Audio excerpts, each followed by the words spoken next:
মৰমৰ ছাত্ৰ-ছাত্ৰীসকল M square চেনেললৈ তোমালোকক স্বাগতম জনাইছোঁ। আজি আমি ক্লাছ 9 অনুশীলনী R2 কোৱেশ্চন নম্বৰ 21 পৰা অংককেইটা সমাধান কৰিম। ভিডিঅ'টো ভাল লাগিলে চেনেলটো সাবস্ক্ৰাইব কৰি দিবা আৰু নিজৰ সহপাঠীৰ লগতো শ্বেয়াৰ কৰিবা। ইয়াৰ আগৰ অংককেইটা আই বাটনত লিংক দিয়া আছে, চাব পাৰিবা আৰু এণ্ড স্ক্ৰীনতো লিংক দিয়া থাকিব, তাৰে পৰাও চাব পাৰিবা। এতিয়া চাও আমি কোৱেশ্চন নম্বৰ 21ত কি কৈছে। 21ত কৈছে ঘড়ী এটাৰ মিনিটৰ কাটাডালৰ দৈৰ্ঘ্য 20 মিলিমিটাৰ। এটা ঘড়ী আছে, তাৰ মিনিটৰ যিডাল কাটা তাৰ দৈৰ্ঘ্য কিমান 20 মিলিমিটাৰ। আধা ঘণ্টাত মিনিটৰ কাটাডালৰ আগটোৱে কিমান দূৰ অতিক্ৰম কৰিব। তাৰ মানে আধা ঘণ্টা হোৱাৰ পিছত মিনিটৰ কাটাডাল এনেকে এনেকে এনেকে এনেকে ঘূৰিব, ঘূৰাৰ পিছত কিমান দূৰত্ব অতিক্ৰম কৰিব সেইটো উলিয়াব লাগিব। সো অংকটো বৰ ইন্টাৰেষ্টিং। আমি কি কৰিব লাগিব, এটা ঘড়ী আঁকি ল'ম প্ৰথমত। সো আমি ধৰি ললো এইটো আমাৰ ঘড়ী আৰু এইটো হ'ল আমাৰ মিনিটৰ কাটা। মিনিটৰ কাটাৰ দৈৰ্ঘ্য কিমান 20 মিলিমিটাৰ। আমাক কি কৈছে আধা ঘণ্টাত মিনিটৰ কাটাডালৰ আগটোৱে কিমান দূৰ অতিক্ৰম কৰিব। এতিয়া মৰমৰ ছাত্ৰ-ছাত্ৰীসকল ভালকৈ লক্ষ্য কৰিবা, এই ঘড়ীটো যেতিয়া চলিবলৈ ধৰিব তেতিয়া কি হ'ব, এই ঘড়ীৰ কাটাডাল কেনেকৈ যাব, এনেকে এনেকে এনেকে এনেকে এনেকে যায়। আধা ঘণ্টা পিছত ক'ত আহিব, আধা ঘণ্টা পিছত 6টাত আহিব না নাই। এতিয়া আছে 12টা, আধা ঘণ্টা পিছত কি হ'ব 12:30টাত। তো আমি ধৰি লৈছোঁ প্ৰথমত কাটাডাল ক'ত আছিল, তোমালোকে যিকোনো ঠাইত ধৰি ল'ব পাৰিবা। মই ধৰি লৈছোঁ 12টাত আছিল প্ৰথম অৱস্থাত। সো যেতিয়া আধা ঘণ্টা যাব তেনেহ'লে 12:30টাত আহিব। সো ক'ত আহিব, ইয়াতে। এতিয়া তোমালোকে ভালকৈ মন কৰাচোন, এই ঘড়ীৰ কাটাডাল এইখিনিৰ পৰা 12টাৰ পৰা আহি আহি 6টা পালে আধা ঘণ্টা পিছত। তেনেহ'লে এই ঠাইডোখৰ কেনেকুৱা আকৃতিৰ, এই ঠাইডোখৰ হ'ল এটা অৰ্ধবৃত্তাকাৰ আকৃতিৰ, হয় না নাই। এই ঠাইডোখৰ এটা অৰ্ধবৃত্তাকৃতিৰ। আমাক কৈছে যে আধা ঘণ্টা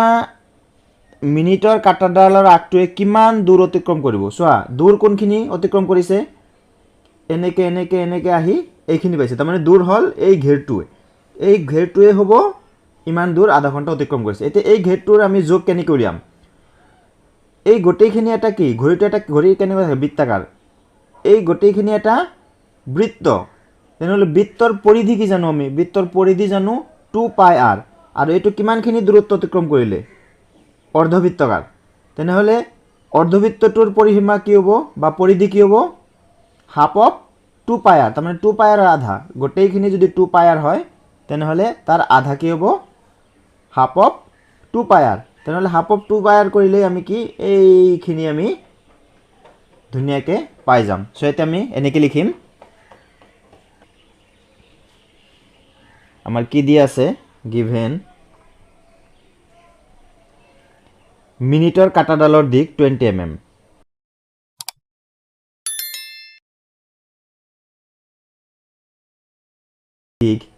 এই মিনিটৰ কাটাডালৰ দিক যিহেতু এইটো চেণ্টাৰ বুলি ধৰিব পাৰোঁ, আৰ আমি আৰ বুলি ধৰি ল'ম, radius R equal to 20 mm। আমাৰ মিনিটৰ কাটাডালৰ দিক কিমান দিয়া আছে 20 mm, আৰু যিহেতু এইটো ঘড়ীটো চাৰ্কুলাৰ, সো এইখিনি আমি ব্যাসাৰ্ধ বুলি ধৰি ল'ব পাৰোঁ, হয় না। R equal to 20 mm। এতিয়া আমি কি লিখিম,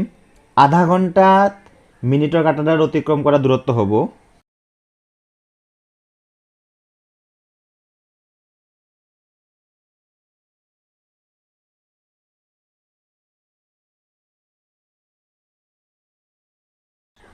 আধা ঘণ্টাত মিনিটৰ কাটাডালে অতিক্ৰম কৰা দূৰত্ব হ'ব কিমান হ'ব, এই অৰ্ধবৃত্তৰ যিখিনি পৰিধি সেইখিনি হ'ব কি এই কাটাডালে অতিক্ৰম কৰা দূৰত্ব। আমি লাইনটো লিখি ল'ম তোমালোকৰ সুবিধাৰ কাৰণে, সমান সমান অৰ্ধবৃত্তৰ পৰিধি। এতিয়া অৰ্ধবৃত্তৰ পৰিধি মানে কি, বৃত্তৰ পৰিধি হ'ল 2πr, অৰ্ধবৃত্তৰ পৰিধি হ'ল তেনেহ'লে আধা, half into 2πr। So is equal to কি হ'ব, হাফ ইনটু 2 ইনটু পাইৰ মান কিমান হ'ব 20/7 ইনটু আৰৰ মান কিমান 20 mm। এতিয়া এইটো 2 আমি কাটি দিব পাৰোঁ, এইটো পূৰণ কৰিলে কিমান হ'ব 22 দুগুণ 44 44 এটা শূন্য আছে বহাই দিয়া এতিয়া 440 আমি কি কৰিব লাগিব 7 দি হৰণ কৰিব লাগিব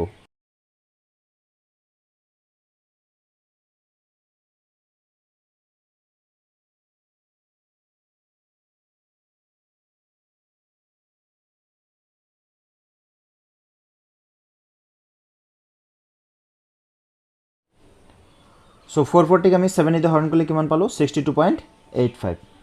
so is equal to 62.85 কি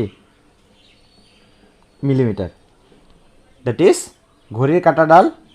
আধা ঘণ্টা অতিক্ৰম কৰাৰ পিছত কিমান দূৰত্ব যাব 62.85 এটোই আমাৰ आंसर 22 নম্বৰ কোৱেশ্চনত কি কৈছে 100 মিটাৰ বাহু বিশিষ্ট বৰ্গাকাৰ উদ্যান এখনৰ ভিতৰ ফালে চৌহদৰ কাষে কাষে 5 মিটাৰ বহল এটা ৰাস্তা ৰখা আছে ৰাস্তাটোৰ কালি উলিওৱা বৰ ইন্টাৰেষ্টিং এটা কোৱেশ্চন খুব ভালকে মন কৰিবা যে কি কৈছে 100 মিটাৰ বাহু বিশিষ্ট বৰ্গাকাৰ এখন উদ্যানৰ ভিতৰৰ ফালৰ চৌহদৰ কাষে কাষে 5 মিটাৰ বহল এটা ৰাস্তা ৰখা আছে তাৰমানে আমি যদি ডায়াগ্ৰাম আকো এনেকে আঁকি লও সো এইটো বাহিৰৰ যেটো বৰ্গাকাৰ তুমি আকৃতি দেখা পাইছা এটো হল কি এখন বৰ্গাকাৰ উদ্যান কেনেকুৱা 100 মিটাৰ বাহু বিশিষ্ট তাৰমানে এইফালে 100 মিটাৰ এইফালে 100 এইফালে 100 এইফালে 100 সো এটো কেনেকুৱা টাইপৰ নেগোকে 100 মিটাৰ এইফালে 100 এইফালে 100 এইফালে 100 নেক্সট কি কৈছে এই উদ্যানটোৰ ভিতৰ ফালে ভিতৰৰ সাইডত কাখে কাখে 5 মিটাৰ বহল এটা ৰাস্তা ৰখা আছে তাৰমানে ইয়াৰে পৰা কি কৰিছে এনেকে 5 মিটাৰ এৰি দিছে ইয়াৰ এই ফালৰ পৰাও কি কৰিছে এনেকে 5 মিটাৰ এৰি দিছে ঠিক এই ফালৰ পৰাও 5 মিটাৰ আৰু এই ফালৰ পৰাও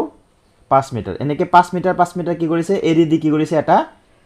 ৰাস্তা এটা ৰাখিছে এতিয়া আমাক কৈছে যে এই ৰাস্তাটোৰ কালি কিমান হ'ব এই ৰাস্তাটোৰ কাৰণে অলপ অলপ ব্ল্যাক শেড কৰি দিছো এই অংশখিনি কালাৰ কৰা অংশখিনিৰ কি লাগে কালি উলিয়াব লাগে একেবাৰে সহজ বস্তুটো বুজি ললে প্ৰথমত চোৱা আমাক কি কৈছে 100 মিটাৰৰ এটা কি কৈছে বৰ্গাকাৰ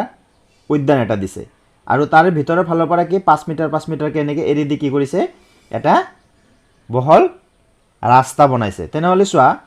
এই বাহুটোৰ দৈৰ্ঘ্য কিমান হ'ব এই বাহুটোৰ দৈৰ্ঘ্য হ'ব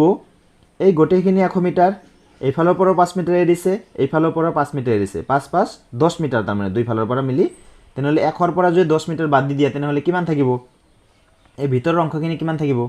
এই ভিতৰৰ অংশখিনি হ'ব আমাৰ 90 মিটাৰ 90 মিটাৰ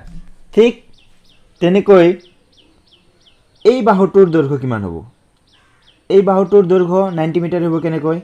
এই ফালেও কি আছে যেটো বৰ্গাকাৰ উদ্যান সো এটো 100 মিটাৰ মানে এইফালে 100 মিটাৰ সো এইফালে 100 মিটাৰ এইখিনি কিমান হ'ব হেই 1 ৰ পৰা এইটো 5 আৰু এইটো 5 বাদ দিয়া এইফালৰ 5 মিটাৰ ৰাস্তা আৰু এইফালৰ 5 মিটাৰ ৰাস্তা তেনেহলে 1 ৰ পৰা 10 বাদ দিলে কিমান থাকে 90 মিটাৰ একেদৰে এইফালৰটো কিমান হ'ব 90 মিটাৰ হ'ব এইফালৰটো 90 মিটাৰ হ'ব এতিয়া আমাক কৈছে যে ৰাস্তাটোৰ কালি উলিওৱা সো ৰাস্তাটোৰ আমি কালি কেনেকৈ পাম এই যে ডাঙৰ বৰ্গাকাৰ উদ্যানটো আছে ইয়াৰ প্ৰথমত কি উলিয়াম আমি কালি উলিয়াই এই বৰ্গাকাৰ সৰু বৰ্গাকাৰ যেটো আমি এই ঠাই পালো ইয়াৰে কালি উলিয়াম এতিয়া ইয়াৰে পৰা এটো কালি যদি বাদ দি দিও তেনেহলে এই অংশখিনি কালি ওলাই যাব ইজিলি সো আমি এনেকৈ লিখিম আমাৰ দিয়া আছে বৰ্গাকাৰ উদ্যানৰ বাহুৰ যোগ given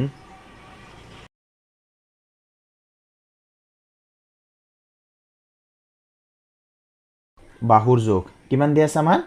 এটো 100 মিটাৰ ভিতৰ ফালে থকা ৰাস্তাৰ প্ৰস্থ কিমান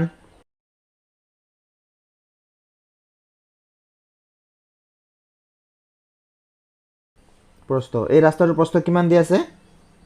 5 মিটাৰ সো 5 মিটাৰ এতিয়া ভিতৰৰ বৰ্গৰ বাহুৰ যোগ এই ভিতৰৰ বৰ্গ যেটো পালো এই বৰ্গটোৰ বাহুৰ যোগ এই যে আমি 90 মিটাৰ যে উলিয়াইছো এই 90 মিটাৰটো কেনেকৈ পাইছো আমি হেতু লিখিম আমি এনেকৈ লিখিম therefore ভিতৰৰ বৰ্গৰ বাহুৰ যোগ এতিয়া ভিতৰৰ বৰ্গটোৰ বাহুৰ যোগ আমি কেনেকৈ পাইছোঁ আমাৰ 100 মিটাৰ আছিল তাৰে পৰা কি 5 আৰু 5 বাদ গৈছে এইফালে হলো 5 আৰু 5 এইফালৰটো যদি ধৰা তথাপিও এই 5 আৰু এই 5 এইফালৰটো ধৰিলে এই 5 আৰু এই 5 সো 100 ৰ পৰা কি এইফালৰ এটা 5 আৰু সেইফালৰ এটা 5 কি হৈছে বাদ গৈছে তেনেহলে 100 ৰ পৰা যদি 5 5 10 বাদ দি দিয়া তেনেহলে কিমান থাকিব 90 মিটাৰ এবাৰ আমাৰ কি লাগে ৰাস্তাটোৰ কালি লাগে সো আমি এনেকৈ লিখি লম therefore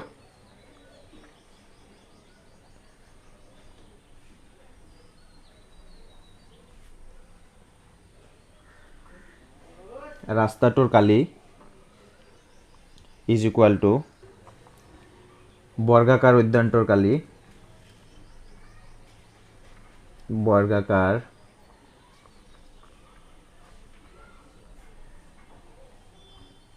উদ্যানৰ কালি ৰাস্তাৰ কালিটো কি হ'ব এই বৰ্গাকাৰ উদ্যানটোৰ কালি মাইনাস এই ভিতৰৰ বৰ্গৰ কালি ভিতৰৰ বৰ্গৰ কালি সো ইজ ইকুয়াল টু বৰ্গাকাৰ উদ্যানৰ কালি কি হ'ব বৰ্গাকাৰ উদ্যানৰ কালি মানে বাহু পূৰণ বাহু বৰ্গাকাৰ উদ্যানৰ বাহুৰ যোগ কিমান 100 সো 100 ইনটু 100 মাইনাস ভিতৰৰ বৰ্গৰ কালি কিমান হ'ব বাহু পূৰণ বাহু সেই বাহুৰ যোগ কিমান 90 সো 90 ইনটু 90 সো 100 ইনটু 100 মানে 10,000 দুটা আৰু দুটা চাৰিটা শূন্য 2 3 4 মাইনাস এটো কিমান 9 ইনটু 9 81 আৰু কি দুটা শূন্য এতিয়া 10,000 ৰ পৰা 8,100 বাদ দিলে কিমান থাকে 1,900 1900 10,000 ৰ পৰা 8,100 বাদ দিলে থাকে আমাৰ 1,900 কি বৰ্গ metre metre square that is ৰাস্তাটোৰ কালি কিমান হ'ব 1,900 বৰ্গ মিটাৰ এটো আমাৰ উত্তৰ মৰমৰ ছাত্ৰ ছাত্ৰীসকল ভিডিওটো ভাল লাগিলে চেনেলটো সাবস্ক্ৰাইব কৰি দিবা আৰু নিজৰ সহপাঠীৰ লগত শেয়াৰ কৰিবা সাবস্ক্ৰাইব কৰিবা বেল আইকনটো টিপি দিবা যাতে নতুন নতুন ভিডিও যেটা আপলোড হয় তোমালোকে নোটিফিকেশন পাই যোৱা